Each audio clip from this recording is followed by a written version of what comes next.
नमस्कार दोस्तों। भारत के भूगोल श्रृंखला में आपका स्वागत है, जिसमें हम आज हम पहुंच चुके हैं ज्योग्राफी ऑफ इंडिया का जो 54वें एपिसोड में। तो दोस्तों, मैं हूं चंद्रशेखर और आप देख रहे हैं हमारा चैनल संघर्ष द स्ट्रगल। हम बात कर रहे हैं इंडियन ज्योग्राफी की। इंडियन ज्योग्राफी में हमारा चल रहा वनस्पतियों वाला चैप्टर, वनस्पति एवं वन्य जीवन। तो वनस्पति एवं वन्य जीवन में हम अभी बात करेंगे वृक्षों की प्रजातियां तथा उनकी उपयोगिता के बारे में। इसमें हम बात करेंगे वृक्षों की प्रमुख प्रजाति तथा उनकी उपयोगिता। तो इसको हम 3 भागों में बांट कर करेंगे। ये ऑलमोस्ट आपका 3 एपिसोड में जाएगा। पहला है सदाबहार वनों की लकड़ियाँ, दूसरे मानसून वनों की लकड़ियाँ, और तीसरा है उपोष्ण कटिबंधीय हिमालय वाले वनों की लकड़ियाँ। तो चलिए आज हम बात करते हैं सदाबहार वनों की लकड़ियाँ के बारे में। जैसे कि हम पहले भी बात कर चुके हैं सदाबहार वन के बारे में। तो सदाबहार वन वो वन है जहाँ पर कि सालों भर हरे भरे होते हैं, यानी कि वहाँ पर कभी भी वृक्ष अपनी सारी पत्तियाँ एक साथ नहीं गिरा देते। वहाँ कभी बसंत नहीं आता, या कह सकते हैं कि वहाँ कभी भी शुष्क मौसम या पूर्ण रूप से शुष्क मौसम नहीं होता। वहाँ हमेशा नमी बनी रहती है। इसलिए वहाँ जो है वृक्षों को अपनी पत्तियाँ गिराने की आवश्यकता नहीं होती है। तो इस तरह के वन कहाँ पाए जाते हैं? सदाबहार वन जो है वो पाए जाते हैं विषुवतीय या फिर उपविषुवतीय क्षेत्र में, जिसको बोलते हैं। ये इस प्रकार के वन पाए जाएंगे कहाँ पर? ये कर्क रेखा से मकर रेखा के बीच चलिए एक ग्लोब बना देते हैं। माफ़ कीजिएगा, पेन अभी भी इसको पूरी तरह से हैबिचुअल नहीं हो पाए हैं इस पेन को लेकर, इसके लिए माफ़ी चाहेंगे। ये है हमारा इक्वेटर, और ये चलिए मान लेते हैं, ये मान लेते हैं कर्क रेखा, और ये मकर रेखा। इसके बीच पाए जाएंगे ये सदाबहार वन। हालांकि यहाँ पर सिर्फ सदाबहार वन नहीं होते। सदाबहार वनों के अलावा यहाँ पर इन क्षेत्रों में मानसून वन भी पाए जाते हैं। मानसून वन होते हैं। सदाबहार वनों को भी अलग अलग भागों में बांटा जाता है। ये आर्द्र सदाबहार वन और शुष्क सदाबहार वन।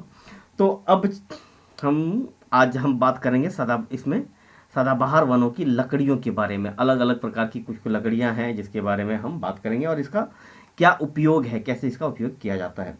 तो सबसे पहले हम देखते हैं रोजवुड की। रोजवुड या जिसे रेडवुड कहते हैं, इसको रेडवुड भी कहा जाता है। एक्चुअली ये पूरा रेड नहीं होता, कुछ इस प्रकार होता है। आप बाहर का जो हिस्सा है पीला या मटमैला रंग का होगा, बादामी रंग का, और लेकिन अंदर जो है हल्का बैंगनी कलर लिए हुए। तो ये लकड़ी काफ़ी मजबूत होती है। इसका इस्तेमाल जो है इसका इस्तेमाल फर्नीचर वगैरह बनाने में किया जाता है। तो जब हम इसके बारे में बात करें कि ये कहाँ पाए जाते हैं, ये मतलब सदाबहार वन की जो लकड़ियाँ हैं वो हमारे देश में तमिलनाडु, कर्नाटक, केरल, तेलंगाना, आंध्र प्रदेश, ओडिशा, झारखंड एवं छत्तीसगढ़ के कुछ भागों में पाया जाता है। यहाँ पर जो लकड़ियाँ हैं बहुत ही ज़्यादा ठोस होता है, कठोर होती है, मजबूत होती है। इसका रंग आप देख सकते हैं कि एक बैगनी कलर लिए हुए ये होता है। और इसका उपयोग जो है क्या होता है, फर्नीचर बनाने में। आप महोगनी को जानते हैं, इस प्रकार की जो लकड़ियाँ हैं, महोगनी है और शीशम वगैरह है, इसी प्रकार की कहा जाता है। इसमें जो पॉलिश होता है, जब इसको बनाकर इस पर पॉलिश किया जाता है, काफ़ी चकाचक पॉलिश आता है इसमें, देखने में आपको बहुत ही आकर्षक लगते हैं।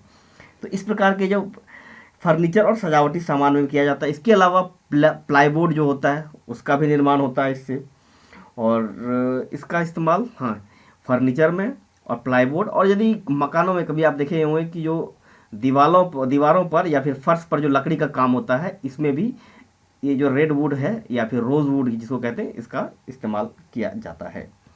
इसके बाद है एक दूसरी लकड़ी आती है, वो है गुर्जन की। गुर्जन इसी में ही है, ऐसा ही है, लेकिन बस इससे थोड़ा सा अलग है। ये जो गुर्जन की जो लकड़ी है, ये जो इसका जो क्षेत्र है गुर्जन का, वो है असम। गुर्जन का जो लकड़ी पाया जाता है वो होगा मिलेगा आपको असम में, पश्चिम बंगाल एवं अंडमान निकोबार आइलैंड का जो क्षेत्र है वहाँ पाया जाता है। ये कहाँ कहाँ पाए जाएंगे गुर्जन? गुर्जन पाया जाता है असम, पश्चिम बंगाल, अंडमान निकोबार द्वीप समूह में पाया जाता है। ये सदाबहार, वहाँ जो सदाबहार वन है वहाँ पर पाए जाएंगे, क्योंकि ये लकड़ी जो है सदाबहार वनों की लकड़ियाँ हैं, यानी कि ये ऐसे ही क्षेत्र में इनकी खेती या फिर इनको इसका उत्पादन होता है जहाँ पर कि सालों भर नमी मिले, यहाँ पर सालों भर बरसात होती रहे या कम कम ज़्यादा करके होता रहे, या जो सदाबहार वन या कह के विषुवत रेखीय प्रदेश की जो विशेषताएं हैं उसी विशेषताओं वाले क्षेत्र में ये पाए जाते हैं, विषुवत रेखीय प्रदेश में। इन लकड़ियों के धुंधले और लाल रंग होता है, जैसे देखिए आप धुंधला लाल रंग लिए हुए हैं या भूरे रंग का होता है। इसका व्यापक उपयोग जो है घरों के निर्माण में किया जाता है, घर में ही इसके निर्माण में इसका किया जाता है, जैसे फर्श है, दीवार वगैरह बनाने में, क्योंकि रेडवुड से ये थोड़ा सस्ता होता है तो इसका ज़्यादा इस्तेमाल होता है। इसका उपयोग पैकिंग में, जो डब्बा वगैरह है उसका पैकिंग में, जो अब जैसे देखिए यहाँ पर अंदर में एक लकड़ियों का दो तरह से पाया जाता है। ऊपर आप देख सकते हैं अंदर काफ़ी लालिमा लिए हुए हैं, इसके बाहर जो है एक छिलके जैसी लकड़ी होती है जो कि पतला, मतलब हल्का होगा और बहुत ज़्यादा मजबूत नहीं होगा। तो इसका इस्तेमाल पतली पतली पट्टियाँ निकालकर पैकिंग और डब्बे वगैरह, मतलब कुछ पैकिंग के फलों के डब्बे या सब्जियों के जो पैकिंग के लिए जो डब्बा बनाया जाता है वो उसके लिए आप इसका इस्तेमाल किया जाता है। इसके अलावा इस लकड़ी का जो बीच वाला जो कठोर हिस्सा है उसका इस्तेमाल किया जाता है। आज भी देखेंगे कि जो ट्रकों का जो बॉडी बनता है उसमें लकड़ियों का इस्तेमाल होता है।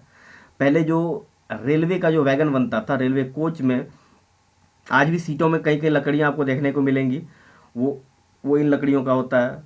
इसके अलावा जो रेलवे का वैगन, पहले जो मालगाड़ी वाला वैगन होता था वो बनता था, अब तो पूरा लोहे का बनता है। इन क्षेत्रों में इसका इस्तेमाल किया जाता है, इन जगहों पर अलग अलग। इसके बाद जो तीसरी इम्पोर्टेंट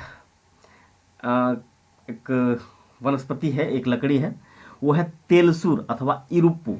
तो इरुप्पू से आप कंफ्यूज हो सकते हैं, इसलिए ऊपर में एक और फोटो डाला गया है। इरुप्पू जो है एक जलप्रपात है जो कि मैसूर के आसपास है, मैसूर में मिलता है। ये इरुप्पू जलप्रपात कहाँ है? मैसूर में।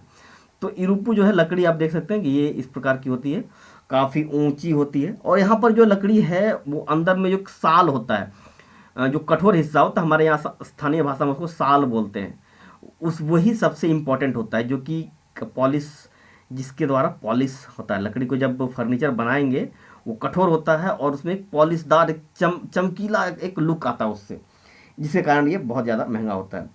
ये जो है आपका तेलसूर अथवा इरुप्पू, ये पाया जाता है मुख्यतः पश्चिम बंगाल, केरल, कर्नाटक, महाराष्ट्र तथा अंडमान निकोबार द्वीप समूह में।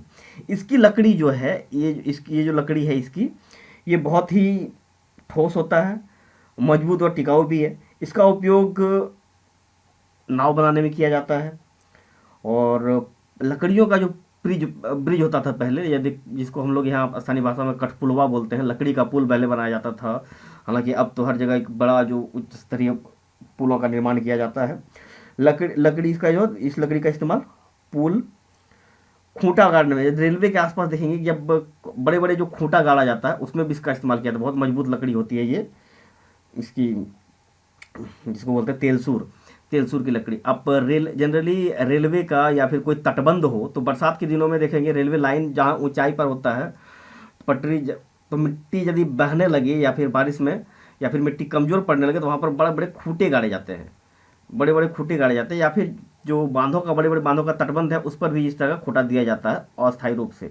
जब एक बार निर्माण हो गया उसके बाद भी इसमें इस तरह का काम किया जाता है। तो इसके लिए ये जो हमारा है तेलसूर, उसका इस्तेमाल किया जाता है। इसके अलावा जो ठेला गाड़ी वगैरह है या फिर रेलवे का स्लीपर, आपको पता होगा कि पहले रेलवे का जो स्लीपर होता है उसमें भी लकड़ियों का इस्तेमाल था। रेलवे का स्लीपर कुछ ऐसा होता है जैसे दो पटरियों के बीच में ये जो एक मोटी सी लकड़ी या एक सीमेंटेड जो एक स्ट्रक्चर देखने को मिलता है इस तरह का, इसी को बोलते हैं स्लीपर। पहले ये जो स्लीपर होता था लकड़ी का बनता था, फिर बीच में आया लोहा, अब पूरा ये सीमेंट का बनता है, जिस पर ये रेलवे की जो पटरियां हैं, ये जो रेल की जो पटरी जिस पर रखी जाती है उसको रेलवे का स्लीपर बोलते हैं। स्लीपर, हालांकि वो जहाँ हम लोग सोते हैं उसको भी स्लीपर बोलते हैं, लेकिन यहाँ पर ये इस स्लीपर से मतलब है, इसका इस्तेमाल यहाँ किया जाता है और पहले किया जाता रहा है। अब हालांकि वो सीमेंटेड होता है, सीमेंट का बनता है। अब देखिए हम अभी तक बात कर चुके हैं तेलसूर, गुर्जन, रोजवुड, ये 3 लकड़ियों 3 वनस्पतियों के बारे में। अब देखते हैं तून। तून जो है, ये तून जो लकड़ी है वो हिमालय फुटहिल्स में पाया जाता है, ये पर्वत पदीय जंगलों में पाया जाता है। अब आप देखिए, ये इसकी जो पत्तियां हैं वो करी पत्ते से कुछ मिलती जुलती हैं, और इसका जंगल कुछ इस प्रकार देखने को मिलेगा। ये बिल्कुल साल की तरह देखने को मिलता है इसका जंगल, लेकिन ये साल जैसे उतने मजबूत और टिकाऊ नहीं होते। ये लकड़ी बहुत ठोस नहीं होती और ना ही, लेकिन हाँ ये टिकाऊ होता है। इसका इस्तेमाल जनरली जो होता है चाय का जो डब्बा होता है पैकिंग के लिए, उसमें किया जाता है, या फिर खिलौना बनाने में और फर्नीचर, हल्का फर्नीचर बनाने में, क्योंकि ये लकड़ी जो है हल्की होती है और इस पर नक्काशी बहुत आसानी से या फिर इजीली इस पर नक्काशी की जा सकती है, जिसके कारण इसका इस्तेमाल फर्नीचर और खिलौना बनाने में किया जाता है। तून के बाद है आबनूस या इबोनी। ये जो इबोनी है या आबनूस है, इसका जो क्षेत्र है आपको ये मिलेगा कर्नाटक, केरल, तमिलनाडु, मालाबार तट, गोवा तथा महाराष्ट्र के शुष्क सदाबहार वन में। ये जो है लकड़ी है शुष्क सदाबहार वन की लकड़ी है। अब आप जनरली इस तरह का जो लकड़ियों का आपको पत्थर देखने को मिलता है, जनरली इसको सनमाइका या कुछ ऐसे बोल देते हैं कभी कभार, टेबल पर इस तरह के पतले पतले परत आपको देखने को मिलेगा, चिपकाने के लिए आता है। ये इसी का एबोनी का ही आबनूस जिसको बोलते हैं, इबोनी का ही ये पतला पत्थर है। मेरे टेबल पर भी कुछ ऐसा ही लगा हुआ है अभी, क्योंकि कैमरा कंडीशन में नहीं है, नहीं तो अभी हम दिखा सकते थे इसको। तो ये इस प्रकार का एक पीला होता है, जब मुख्य रूप से ये पीला होता है और बाकी इसमें काली काली धारियां भी इसमें देखने को मिलती हैं। ये जो लकड़ी इसका जो है अंदर का जो लकड़ी होता है, अंदरूनी हिस्सा जो होता है वो बिल्कुल काले रंग का होता है, जिसमें कभी कभी थोड़े सुनहरे रंग की धारियां भी देखने को मिलती है। जब सुनहरे रंग की धारियां वाली जो काला लकड़ी है उसका इस्तेमाल तो फर्नीचर बनाने में किया जाता है, वो मजबूत हिस्सा जो होता है वो काफ़ी उस, बाकी जो कभी कभी जो पीली वाली धारियां हैं उसका इस्तेमाल इसे पतली पत्थर निकालकर, पतला सा एक इसका सीट निकालकर इसको टेबल के ऊपरी सतह पर चिपकाया जाता है, ताकि ये एक चमकदार और चिकना सतह के लिए इस पर चिपकाया जाता है। इसमें इस पर जो कीड़ों के लिए काफ़ी प्रतिरोधी क्षमता इसमें पाया जाता है, ये इस पर कीड़े अटैक नहीं करते। इसका उपयोग जनरली नक्काशी में, वाद्य यंत्रों में और खेलकूद की सामग्री बनाने में, जैसे कि पियानो के पर्दे था, कुछ बक्से वगैरह बनाने में भी इसका उपयोग किया जाता है। अब जो हमारा अंतिम 2 है वो है चपलास और नाहर। तो अब हम सबसे पहले चपलास को देखते हैं। ये चपलास है, चपलास मुख्यतः उत्तर पूर्वी भारत के पहाड़ी क्षेत्रों में, पहाड़ी राज्यों तथा पश्चिमी घाट में पाया जाता है। उत्तर पूर्वी जो क्षेत्र है भारत का, जो नॉर्थ ईस्ट रीजन, आप इस मैप पर देख सकते हैं, ये जो हिस्सा है इन क्षेत्र में पाया जाता है। इसका जो पहाड़ों पर ये पाया जाता है। इससे प्राप्त होने वाली इमारती लकड़ियाँ जो है बहुत मजबूत तथा टिकाऊ होती हैं। इसका उपयोग शिप बिल्डिंग में, फर्नीचर और पैकिंग वही पेटी बनाने में किया जाता है। जनरली फलों और सब्जियों को पैकिंग करने के लिए लकड़ियों की पेटी बनाई जाती है, ऐसे पतली पतली पट्टियाँ काटकर आप बनाए थे। जैसे जनरली एप्पल हो या फिर टमाटर वगैरह हो, इस पर ऐसे ही आता है, ऐसे ही डब्बों में भेजा जाता है। अब और है इसमें यदि बात करें तो फर्नीचर बॉक्सेस, जनरली फर्नीचर क्या, इसका बहुत हल्का फर्नीचर बनेगा, रेक वगैरह बनेगा, क्योंकि ये बहुत मजबूत नहीं होता, इस पर बहुत ज़्यादा नक्काशी नहीं की जा सकती। अब है आगे हमारा एक नाहर। नाहर जो लकड़ी है यह मुख्यतः मालाबार तट पर पाया जाता है। इसकी लकड़ी ठोस तथा टिकाऊ होती है। यह लकड़ी का उपयोग रेलवे स्लीपर और बड़े बड़े लट्ठों के निर्माण में और नावशिप बिल्डिंग में भी इसका किया जाता है, इसका इस्तेमाल। अब देख सकते हैं कि इस क्षेत्र के जो लकड़ियां हैं उसका लकड़ियों का इस्तेमाल शिप बिल्डिंग में काफ़ी किया जाता है। प्रकृति ने भी हमें कुछ ऐसा दिया है कि समुद्र तटीय क्षेत्रों में, जो हमारे यहाँ जो हमारा देश का जो समुद्र तटीय क्षेत्रों में इस तरह की लकड़ी पाई जाती है, जिससे कि शिप बिल्डिंग में मदद मिलती है, शिप पर जहाज बनाने में। अब आगे है हमारा अंतिम, ये है पून। पून की लकड़ी वृक्ष है। पून कुछ ऐसा उसका एक फल होता है जिसको हम लोग जंगली बादाम कहते हैं, क्योंकि इसके अंदर का जो ये बीज है इसका टेस्ट काफ़ी नटी होता है, बिल्कुल बादाम या मूंगफली की तरह। तो यह पाया जाता है पश्चिमी घाट, केरल, नीलगिरी तथा तमिलनाडु में इसको पाया जाता है। जनरली ये केरल का है और नीलगिरी ऑलमोस्ट एक ही क्षेत्र है। पश्चिमी घाट का जो नीलगिरी का क्षेत्र है, नीलगिरी का क्षेत्र जिसमें कि तमिलनाडु और केरल का हिस्सा, इस क्षेत्र में सबसे ज़्यादा पाया जाता है। लेकिन ये जो पेड़ है थोड़े बहुत उत्तर पूर्वी भारत, मैंने इसको झारखंड और बिहार के भी कुछ हिस्सों में इसको इस तरह की लकड़ी देखी है, इस तरह का पेड़, या मैं कह सकता हूँ ये वही है। बचपन में हम स्कूल में, हमारे स्कूल में ये पेड़ था। जब एक फल किसी को मिल जाए तो बेचारा बहुत ही खुश हो जाता था। हमें भी कभी एक दो बार मिल गया था। काफ़ी टेस्टी होता है इसका बीज। तो दोस्तों इसका जो लकड़ी है, इसका जो ये बहुत ठोस लकड़ी होती है, इसे आसानी से परिपक्व किया जा सकता, मैच्योर किया जा सकता था। इसका उपयोग जो होता है एक संरचनात्मक मतलब एक कंस्ट्रक्चरल जो होता है कि स्ट्रक्चर बनाने में, बिल्डिंग में इसका इस्तेमाल किया जा सकता है। अब बिल्डिंग का ढांचा, लकड़ियों का जब घर बन रहा हो तो उसमें यदि ढांचे की ज़रूरत हो, जैसे पहले पुराने ज़माने में जो घर बनता था लकड़ियों का, इसमें कैंडी वगैरह का इस्तेमाल किया जाता है, लकड़ी की पत्तियों का, उस तरह का इसका इस्तेमाल होता है। बहुत ही मजबूत और टिकाऊ लकड़ी होती है ये पून की।